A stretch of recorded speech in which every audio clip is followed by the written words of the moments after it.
JMM और कांग्रेस की परिवारवादी, भ्रष्टाचारी और तुष्टीकरण वाली सरकार बनी है, तब से स्थितियां बहुत बिगड़ी है।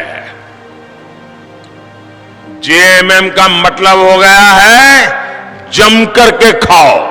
उनका तो बहुत नाम है, उनका तो भारतीय बृहद जुमला पार्टी है नाम। अभी तो उनको भ्रष्टाचारी जोड़ो पार्टी है, वो भ्रष्टाचारियों को जोड़ो, भ्रष्टाचारी जोड़ो पार्टी। बहुत सुंदर सूट नाम सूट करेगा भाजपा के लिए कि जितने भ्रष्टाचारी हैं उनसे जुड़ जाओ, आप गंगा नहा लिए, आप शुद्ध हो गए, आपका आरोप खत्म हो गया, आपका केस खत्म हो गया।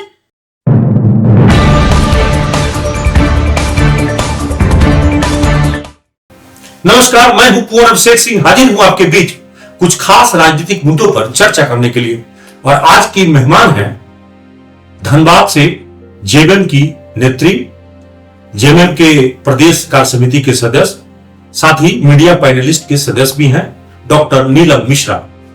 डॉक्टर नीलम जी, आपको न्यूज एमपी में स्वागत है। पहले तो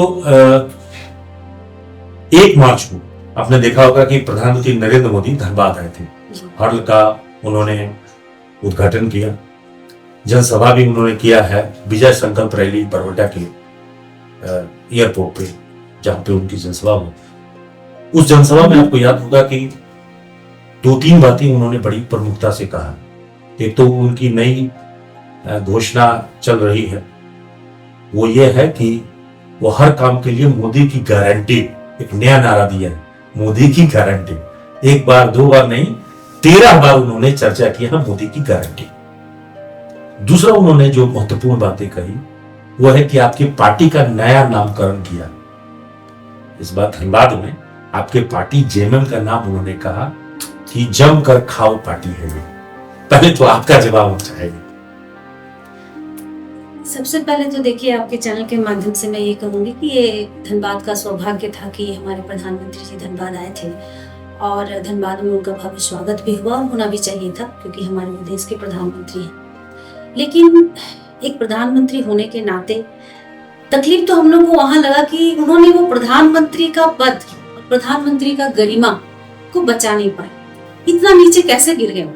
नहीं, लेकिन ये एक जो उन्होंने कहा कि विकास विरोधी बनी हुई है इंडी गठबंधन, स्पेशली उन्होंने नाम लेकर कहा कि जेएमएम और कांग्रेस की सरकार झारखंड में विकास विरोधी बनी हुई है। चाहे वो जल योजना है, उस पर 50% से ज्यादा काम नहीं हो पाया, किसी भी तरह के जो विकास के काम है वो ठीक नहीं चल रहा है, यहाँ पे लॉ एंड ऑर्डर की स्थिति जो है वो खराब है, सरकार तुष्टीकरण लगी है, ये आरोप लगा है। देखिए, प्रधानमंत्री का काम ही है आरोप लगाना। आप झारखंड ही क्यों, धनबाद ही क्यों, कहीं भी अगर वो भाषण देते हैं तो वो कांग्रेस को, विपक्षियों को अनाप शनाप अलग, जिसका कोई बुनियादी हकीकत नहीं होता है, वैसे वो आरोप लगाते ही रहते हैं। तो ये तो कोई नई बात नहीं थी। लेकिन जहां तक उनका आरोप है, आप बताइए कि झारखंड में हमारी सरकार बनी, सरकार बनते ही जिस प्रकार से कोविड के चपेट में हम लोग आए और एक नई सरकार के लिए कितना बड़ा चैलेंज था, लेकिन उस चैलेंज को माननीय हेमंत सोरेन जी ने किस प्रकार से स्वीकारा था। और पहला झारखंड में ट्रेन चलाना, बाहरी मजदूरों को लाना, हवाई जहाज में मजदूरों को बिठाना, कोटा में जो स्टूडेंट फंसे हुए थे वहां से लाना, गैस ऑक्सीजन का व्यवस्था करना, आपका क्या कहते हैं, वैक्सीन का व्यवस्था करना, अनाज का व्यवस्था करना और तमाम बुनियादी जो जरूरतें उस वक्त थी, किस प्रकार से लेकिन वो सवाल ये भी उठा है कि ठीक है, अपनी जगह पे जो आप बोल रही हैं, नहीं, हमारी बात को पूरा होने दीजिए। तो उस वक्त जो टास्क आया, उन्होंने इतना अव्वल काम किया कि पूरे भारत वर्ष में उनका नाम हुआ और प्रमुख 10 लोगों में उनका स्थान, बहुत अव्वल स्थान उन्होंने प्राप्त किया था अपने काम के बदौलत। दूसरी बात है कि जैसे ही कोविड लॉकडाउन खत्म हुआ और किस तरह से उन्होंने जो संकल्प पत्र में, जिसको चुनावी मैनिफेस्टो कहते हैं, उसमें उन्होंने जो वादा किए थे अब यहाँ के लोगों से, वो सारे वादों को किस प्रकार से पूरा किया जाए, इसमें ये किसी को शिकायत नहीं है, उन्होंने काम किया। लेकिन जो सवाल असल प्रधानमंत्री जो उठा रहे थे, और बाबूलाल मरांडी भी, वो था झारखंड के भ्रष्टाचार पर बाबूलाल मरांडी ने सवाल उठाया। दूसरा उन्होंने कहा कि यहाँ बालू के, कोयले के, खनिज की लूट पर उन्होंने सवाल उठाए, जमीन लूट की बात कही और उसी में हेमंत सोरेन के जेल जाने की बात कही। प्रधानमंत्री तो 2 कदम आगे बढ़ के वो कहने लगे कि जो लोग भ्रष्टाचार करेंगे, बिचौलिए की भूमिका निभाएंगे, अगर उनको हम जेल नहीं भेजेंगे तो क्या करेंगे? जनता से वो पूछे कि भाई जो जनता का पैसा खा जाए उसको जेल जाना चाहिए कि नहीं जाना चाहिए, तो आप क्या करेंगे? तो वही तो बात है ना कि भ्रष्टाचार, देखिए भारतीय जनता पार्टी जो भ्रष्टाचारी विरोधी जो बताते हैं, साफ स्पष्ट है कि वो भ्रष्टाचार विरोधी नहीं है, वो कांग्रेस विरोधी है। वो भ्रष्टाचार मुक्त भारत नहीं चाहते हैं, वो कांग्रेस मुक्त भारत करना चाहते हैं, और दोनों में वो फिसड्डी साबित हुए हैं। जितने भ्रष्टाचारियों को वो अपने पार्टी में किस तरह से ले रहे हैं, आप ही लोग दे रहे हैं। हाँ, उनका तो बुलेट ट्रेन भी फेल हो जाएगा जिस तरह से भ्रष्टाचारियों को वो अपने पार्टी में समाहित कर रहे हैं। तो आज देखिए भ्रष्टाचार के मामले में भी अभी हाल ही में मधु कोड़ा जी ये शामिल हो गए, उनकी पत्नी शामिल हो गई, उन पे भी आरोप था।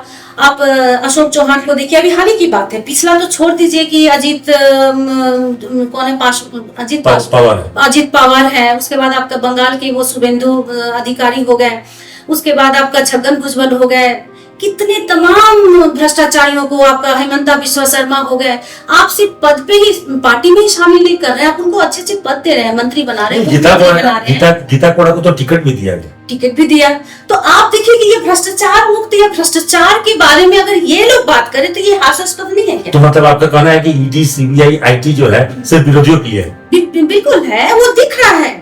आप लोग को तो सवाल उन लोग से करना चाहिए कि भाई आप लोग जहां जहां भाजपा विरोधी या गैर भाजपा शासित राज्य है, आखिर ईडी वहीं क्यों जा रही है? क्यों नहीं वैसे लोगों के पास जा रहे हैं जो भ्रष्टाचार साबित हो चुका है, उन लोगों का चार्जशीटेड है। हेमंत सोरेन पे क्या था, आरोप था, वो जो जिस जमीन पे उनको मतलब गिरफ्तार किया गया, ये इससे ज्यादा मतलब दुर्भाग्यपूर्ण बात कुछ नहीं हो सकता है, क्योंकि जिस जमीन के लिए उनको गिरफ्तार किया गया वो भूयर जमीन है। अब तो सबको पता चला ये मामला जो था, वो जमीन ना उनके नाम पे है, वो जमीन ऐसी है कि वो किसी के नाम पे रजिस्ट्री नहीं हो सकता, किसी के नाम पे ट्रांसफर नहीं हो सकता, हस्तांतरण। तो बता रही, तो ऐसे निर्दोष को क्यों आखिर एक सिटिंग मुख्यमंत्री को आप किस प्रकार से सूबे गवर्नर हाउस से अरेस्ट किया जा रहा है? तो हमारे देश किस दिशा में जा रहा है, आप हमको बताइए, किस दिशा में जा रहा है? ये बिल्कुल तानाशाही और पुतिन की जो राजनीति है, पुतिन की जो विचारधारा है, वो हमारे देश में अब लागू हो रहा है। लोकतंत्र पूरी तरह से मतलब एक तमाशा बन के रह गया है। अच्छा, एक सवाल बताइए कि बाबूलाल हाल ही में देखिए ना, ये लोग लोकतंत्र पे बात करते हैं, भ्रष्टाचार पे बात करते हैं, मतलब हर एक चीज का पता है ना, भाजपा संगम है। भ्रष्टाचारी जाके वहां डुबकी लगाते हैं, शुद्ध हो जाते हैं, बलात्कारी जाके वहां डुबकी लगाते हैं, वो लोग मतलब क्या बताए, आरोप भी उनसे हट जाता है, वो भी शुद्ध हो जाते हैं। और लुटेरा, आप देखिए इनके टीम में इनके सारे मित्रगण कम से कम 20 लाख 25 लाख करोड़, कितने लाख करोड़ लेके देश विदेश भाग गए, लेकिन उनको ढूंढने का फुर्सत नहीं है, ना उनको लाने का फुर्सत है, ना ईडी उनके पीछे लगाने का फुर्सत है। तो सारी चीजों का संगम भाजपा है। और भाजपा यहाँ पे आप जैसे बताए ना कि नामकरण करके गया कि जम के खाओ पार्टी, मतलब कहने का मतलब है कि जम के खाओ पार्टी कौन है, जम के कौन खा रहा है? अभी इलेक्ट्रल बॉन्ड का जो मामला आया, अब देखिए जम के कौन खा रहा है, किस तरह से जम के खा रहे हैं ये लोग, मोदी सहित पूरा भाजपा। इलेक्ट्रल बॉन्ड तो बीजेपी 1000 करोड़ तो जेएमएम कहाँ चला गया? जेएमएम ने बीजेपी का नया नामकरण किया है, आप लोगों ने बीजेपी को क्या? उनका तो बहुत नाम है, उनका तो भारतीय बृहत जुमला पार्टी है नाम। अभी तो उनको भ्रष्टाचारी जोड़ो पार्टी है, वो भ्रष्टाचारी जोड़ो पार्टी बहुत सुंदर मतलब नाम सूट करेगा भाजपा के लिए, कि जितने भ्रष्टाचारी हैं उनसे जुड़ जाओ, आप गंगा नहा लिए, आप शुद्ध हो गए, आपका आरोप खत्म हो गया, आपका केस खत्म हो गया। अच्छा, एक सवाल है कि बाबूलाल मरांडी प्रदेश अध्यक्ष भी बनाए गए और आदिवासी चेहरा में मुख्यमंत्री के अभी तो घोषित नहीं किया गया है भाजपा की ओर से, तो क्या लगता है कि बाबूलाल मरांडी कोई करिश्मा दिखा पाएंगे इस पर लोकसभा और अगले विधानसभा चुनाव में?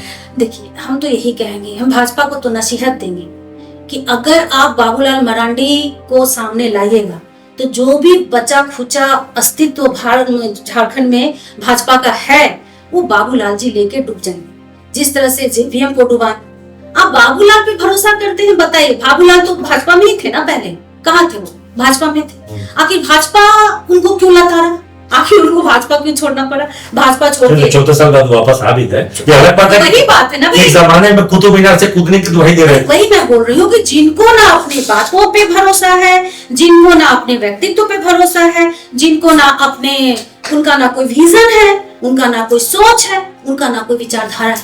आपका विचारधारा क्या है? आप कभी भाजपा में रहते हैं, फिर आपको भाजपा लताड़ता है, फिर आप भाजपा को लताड़ते हैं, फिर आप जाते हैं, फिर आप जेवीएम में जाते हैं, फिर आपसे जेवीएम नहीं संभालता है। जब जेवीएम में थे पानी पी पी के भाजपा इस प्रकार से गाली देते हैं। भरोसा अगर जेवीएम अगर बीजेपी को भरोसा अगर भाजपा पे बाबूलाल मरांडी पर रहता तो उनको आदिवासी चेहरा में सीएम का कुर्सी के तौर पर उनको उम्मीदवार घोषित करता, लेकिन ऐसा तो कर नहीं रहा भाजपा। देखिए भाजपा भी समझ रहा है, भाजपा भी बहुत अच्छे से समझ रहा है बाबूलाल का औकात क्या है। बाबूलाल मरांडी का अस्तित्व विहीन व्यक्ति है। अगर भाजपा को लगता है कि वो नैया पार यहाँ पे बाबूलाल अगर कर देंगे तो झारखंड को, अब तक तो भाजपा पहचान ही लिया होगा कि झारखंड का तुलना अन्य राज्यों से ना करे। ये बिरसा मुंडा का धरती है। यहाँ पे ऐसे ऐसे बगावती और आंदोलनकारी शहीदों का खून यहाँ के लोगों पे दौड़ता है कि ये लोग किसी भी स्थिति में झुकने वाले नहीं है। बीजेपी ने पहली सूची कल जारी की है। पहली सूची में झारखंड के 14 सीट में से 11 सीटों पर उसने घोषणा कर दिया। 2 का पत्ता साफ किया गया है, जयंत सिन्हा हजारीबाग से और लोहरदगा से सुदर्शन नगर का, और 2 को होल्ड पे रखा गया है, चतरा और धनबाद। दोनों सीट बहुत महत्वपूर्ण है। क्या लगता है कि ये सीट भाजपा जो है इन दोनों सीटों पर होल्ड रखने के पीछे क्या वजह हो सकता है? देखिए ये तो उन लोगों की अंदरूनी मामला है, इस पे तो हमको टीका टिप्पणी नहीं करना चाहिए। कुछ उन लोग समीकरण देख रहे होंगे, कुछ हिसाब किताब जोड़ तोड़ कर रहे होंगे, हो सकता है कोई नया चेहरा लाना चाह रहे होंगे, या फिर कोई कुछ नया मामला उनके अंदर आया होगा। हम लोग को तो जो तो सभी उम्मीदवारों की गारंटी तो प्रधानमंत्री अपने ले ही रहे हैं, तो कोई भी माल कोई भी प्रोडक्ट ला सकते हैं, लॉन्च कर सकते हैं। हाँ, तो अभी जो ये सब सीट जो बाकी रह गया है, हो सकता है कि विचार अभी उन लोग क्लियर नहीं हो पाया होगा। मतलब एक होता है ना कि मंथन चलता है, मंथन कर रहे होंगे कि हो सकता है कोई नया चेहरा। तो आप लोग अपने उम्मीदवार को सूची कब जारी करेंगे? बहुत जल्द जारी हो जाएगा। हम लोग अभी मतलब अंतिम दौर से गुजर रहा है ये सारा व्यवस्था। अच्छा, कांग्रेस से आप लोग का गठबंधन में कितना सीट शेयरिंग हुआ है झारखंड में?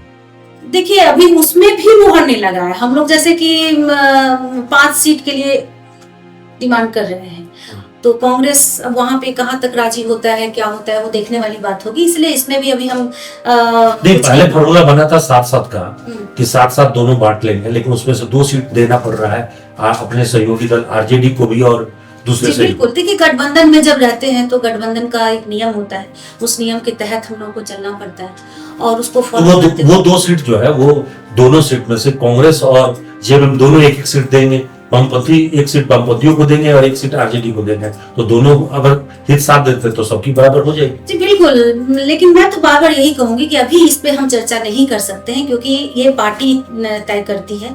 अभी वहां पे बैठकें लगातार चल रही है और इस पे जब तक सुचारू रूप से एक पुष्टि नहीं आता, आधिकारिक तरीके से अगर बयान नहीं आता है, पुष्टि नहीं आते हैं वहां से पार्टी से, तो वहां पे हम लोग को इस पे चर्चा हम लोग करना सही नहीं रहेगा। और बहुत जल्द इस बार मुद्दा क्या रहेगा आप लोग की तरफ से? देखिए लोकसभा में मुद्दा यही रहेगा कि भाजपा जिन जिन बातों को लेकर के या जो वादा देश के लोगों से किया गया था, एक भी वादा पूरा नहीं हो पाया है। आप महंगाई को देख लीजिए, सबसे चरम महंगाई आज पिछले 40 वर्षों में महंगाई का जो ग्राफ उठा है किसी से छुपा नहीं है। मतलब कि आप रोटी चावल के लिए भी लोग मोहताज हो रहे हैं।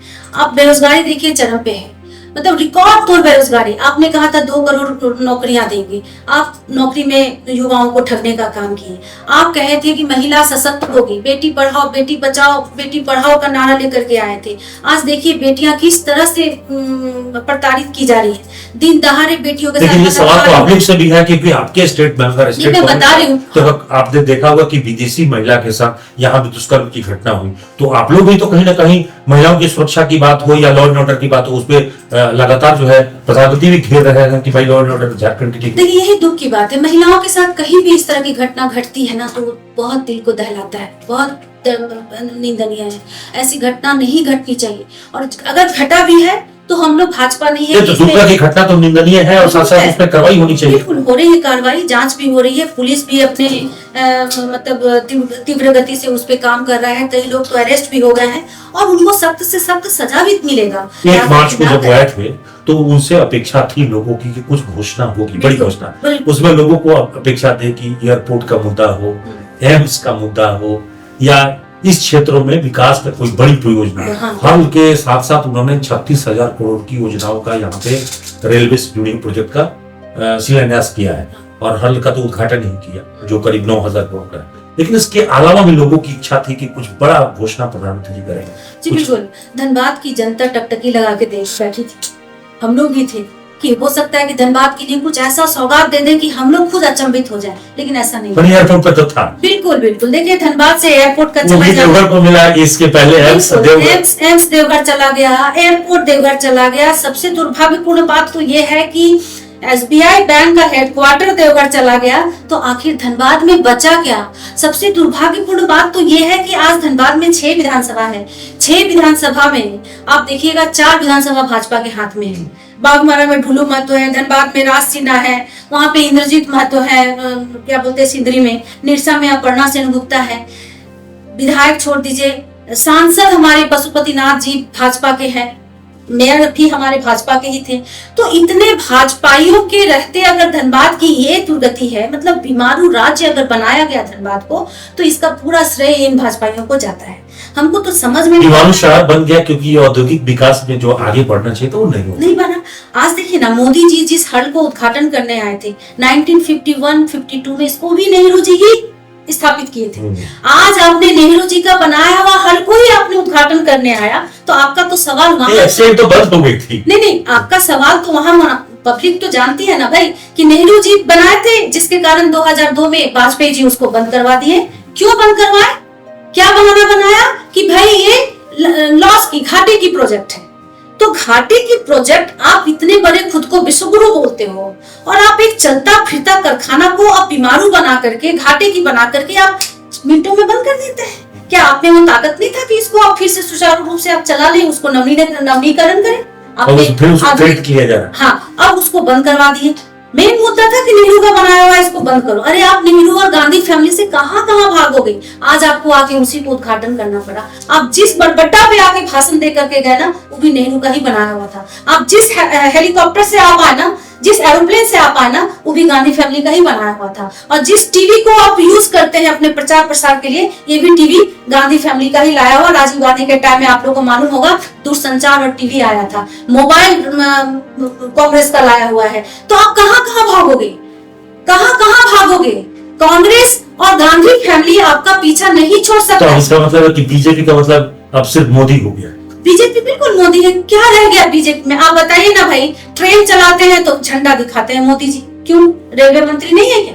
अच्छा, मोदी जी का नया नारा है अब की बार 400 पार, सपना पूरा होगा? मतलब ये तो इससे बड़ा मतलब होता है मुंगेरी लाल का हसीन सपना। इससे बड़ा तो और कुछ भी नहीं हो सकता। आप हमको बताइए, पहले सबसे पहले बात हमको ये बताइए कि पिछले 2019 का जो चुनाव हुआ था, 2019 का चुनाव में मोदी माने भाजपा का और एनडीए का परसेंटेज क्या था? लेती हूँ उसका भाजपा का परसेंटेज मात्र था 37.7%।